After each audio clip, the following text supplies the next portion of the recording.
Hello. I want to note that the voiceover in this video is made with the help of a neural network, because I do not yet have a good command of spoken English. Thank you for your understanding and I hope you like the video. The year 1095. Pope Urban II calls on Christians to liberate Jerusalem from Muslim rule. His fiery speech inspires thousands of knights, townspeople and peasants across Europe. A huge army with crosses on their shields and clothing moves eastward. The capture of Jerusalem in 1099 seems like a triumph of Christianity. But were the Crusaders only religiously motivated to save the Holy Sepulchre? Or did the Papal See pursue its own quite earthly goals, to increase its power and influence over European rulers? And perhaps even to subjugate the Orthodox Byzantium?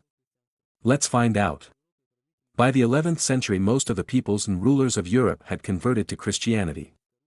In Northern Europe, the rulers, along with their nobles, had been baptized. In the east, Poland, Hungary, and Kievan Rus became Christian states.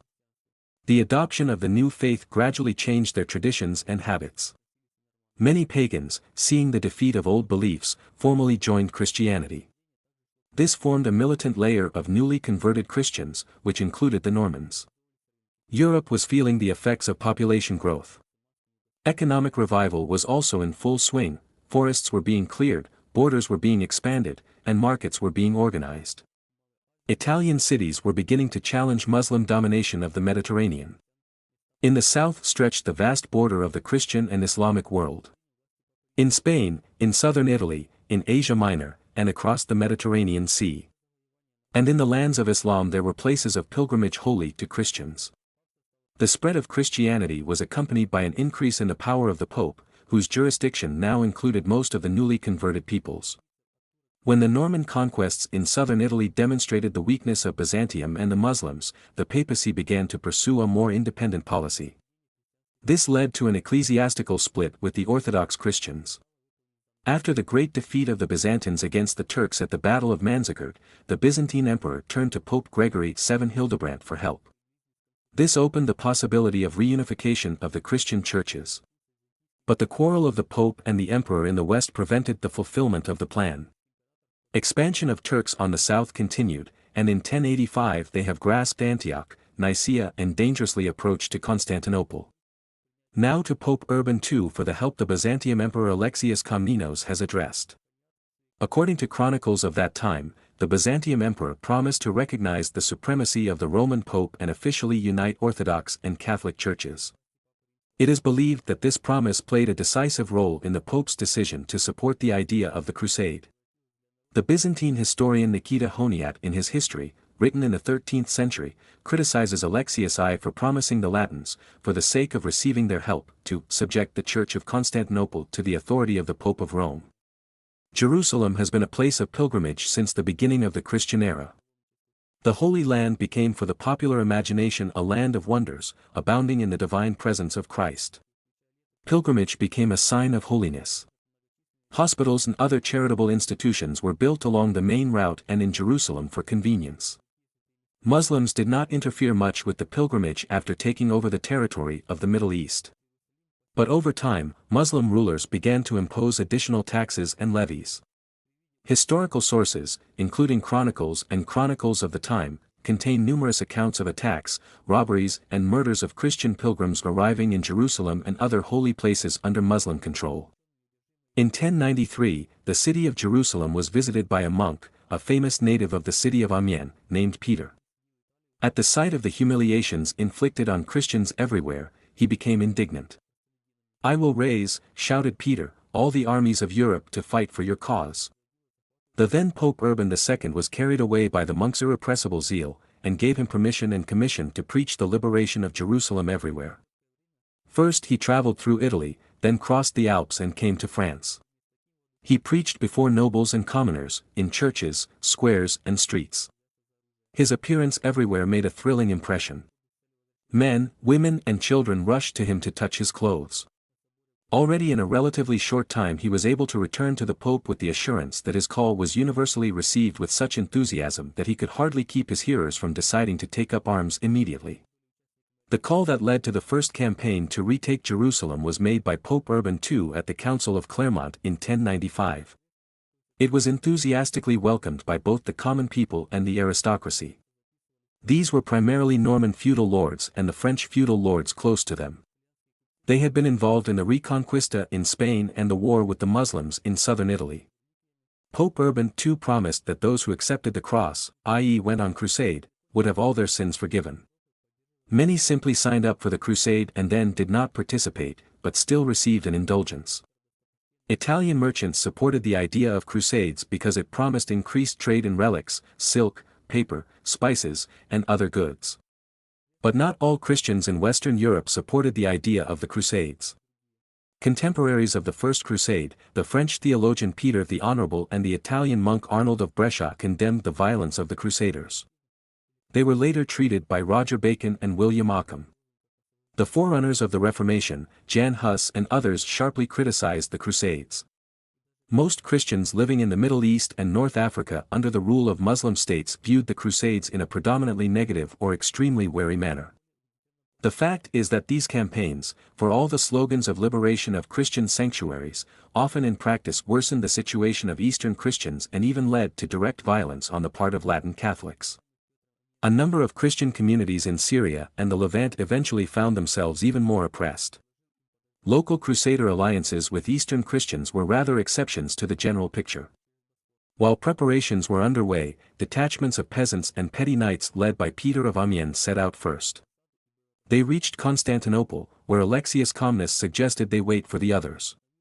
But the rank and file became unruly, and they were taken across the Bosphorus. While Peter was in Constantinople asking for more help, his army was ambushed and almost completely destroyed by the Turks. Peter of Amiens preaching in Germany inspired other groups of crusaders who also failed to reach Jerusalem. One of these groups was led by the notorious Count Emijo and was responsible for a series of pogroms or massacres of Jews in several Rhenish towns in 1096. The main crusader force that set out in August 1096 at Urban's behest consisted of 4 main contingents. When they assembled near Constantinople, Alexius Comnenus demanded that each crusader leader give an oath promising to return to him any conquered territory belonging to the empire before the Turkish invasion and to swear allegiance to him as long as the crusaders remained in his domain. Only Bohemund willingly accepted the emperor's oath. The rest did so under duress. The crusaders took Nicaea and arrived at Antioch on October 20th. It was surrounded by a huge circle of walls dotted with more than 400 towers. The situation seemed so hopeless that some crusaders deserted. Among them were Peter of Amiens and Emperor Alexius Comnenus. The emperor's decision to turn back was a diplomatic mistake. When the crusaders learned of the emperor's move, they felt free of any obligation to return the city to him and Byzantium. Bohemund proposed that whoever entered the city first would take possession of it. In fact, the Norman had already made contact with the disgruntled commander inside, who let him in through a section of the walls. The rest of the crusaders followed Bohemund into the dormant city and quickly captured it. On June 7, 1099 the Crusader army approached Jerusalem. After a stubborn assault, the city was taken on June 15. Tancred promised protection at the Aqsa Mosque, but his order was disobeyed. Hundreds of men, women and children, both Muslims and Jews, died in the general massacre that followed. When Pope Urban II and the leaders of the First Crusade learned of Alexius Comnenus' refusal to fulfill the promises he had made about the transition of orthodoxy under the authority of the Roman Pope, their reaction was extremely negative.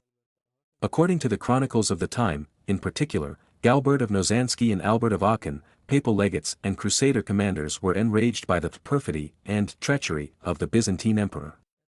There were calls for revenge and retribution for his dishonesty. This theme was repeatedly used by the Roman Curia to stir up anti-Byzantine sentiment in the West. Offensive crusaders on perfidy, Byzantines and personally Emperor Alexis I Komnenos at the organization of the First Crusade became one of the major prerequisites for the sacking of Constantinople during the Fourth Crusade in 1204. This largely explains such a cruel and merciless defeat of Constantinople crusaders, which was more like an act of revenge for the betrayal of Alexius I a century ago. The occasion for the Second Crusade was the fall of Edessa, captured by the Sultan of Aleppo. An army of nearly 200,000 men, led by King Louis VII of France and German Emperor Conrad III, set out for the Holy Land. They suffered several defeats at the hands of the Turks and accomplished little. The Muslims regrouped their forces and, under the leadership of Salah ad-Din, captured Jerusalem. The news of this shocked the Christian world. The Third Crusade was led by three monarchs, Emperor Frederick Barbarossa, King Richard the Lionheart of England and King Philip II Augustus of France. But even they were not successful. Frederick drowned and his army scattered. Richard and Philip only managed to take Acre after a siege that lasted 2 years. Philip then returned to Europe, where he hoped to take possession of Richard's lands, taking advantage of his absence. Richard himself was taken prisoner on his way home by the German emperor, who released him only after a huge ransom was promised. The Fourth Crusade, organized by Innocent III, ended with the capture of Constantinople. A Latin empire was established there. The Catholic Patriarch of Constantinople was also installed, and, at least theoretically, West and East were united. The Byzantines began a long resistance. In 1261 they regained Constantinople and put an end to the Latin Empire. The Fifth Crusade achieved very little. The Sixth Crusade, led by the excommunicated Frederick II, was more successful as the emperor and the sultan came to an agreement to give Frederick Jerusalem and neighboring territories. Frederick entered Jerusalem and crowned himself King of Jerusalem. Gregory IX, who had excommunicated him, was outraged, but the whole of Europe rejoiced and called Frederick the liberator of Jerusalem. The Seventh and Eighth Crusades, led by King Louis IX, Saint of France, failed. During the Seventh Crusade, the king was captured by Muslims and paid a large ransom. During the Eighth Crusade, he died of fever in Tunisia and the Crusades have since ceased. In times of war between Christians and Mohammedans in Palestine the foundation of military religious orders was laid. These were the Templars, the Hospitallers, the Teutons, and others. These orders had mixed military and religious functions, defending the Crusader conquests in the East and engaged in religious and charitable activities. With the loss of the Holy Land, these knights dispersed to different countries. The Templars were liquidated at the Council of Vienna in the 14th century, and the Hospitallers were moved by Charles V to the island of Malta, which became their possession, and since then they are known as the Knights of Malta. German Crusader knights led the conquest of pagan peoples on the southern coast of the Baltic Sea and founded the Teutonic Order state there. The spirit of the Crusades was also used to fight heresy. In the south of France and in some parts of Italy, teachings similar to those of the Manichaeans were spreading. They were also called Cathars, or Albigoians. Innocent III called for a crusade against them, and in 1209 the ambitious barons of northern France invaded the south. Military campaigns against the Hussites were also called crusades. The rapid expansion of the Turks into Christian Europe changed the nature of the Eastern Crusades. They were no longer aimed at conquering distant Palestine, but became desperate attempts to defend Europe itself. One of the greatest attempts to repel the Turkish advance was the crusade to Nicopolis. Although they assembled one of the largest Crusader armies, it was completely defeated by the army of Sultan Bayezid I. Deprived of its empire, Constantinople continued to resist the Turks, but it could not do so for long without help. At the Council of Florence the Byzantine Emperor and Patriarch recognized the supremacy of the Pope and the reunion of the churches was solemnly announced. The Greek people refused to recognize submission to Rome. Soon after the council, Pope Eugene IV organized a crusade to liberate Constantinople. But Sultan Murad II destroyed the Christian army, and 9 years later Constantinople finally fell to the Ottoman Turks. Only in Spain did the Crusades have regular success. The last Muslim stronghold of Granada had fallen and the Reconquista was complete. The Crusades themselves, particularly the first three, had some impact on Byzantine events and dynamics. For example, the First Crusade provided Byzantium with additional military support in the form of Western troops, which helped repel the Seljuk threat.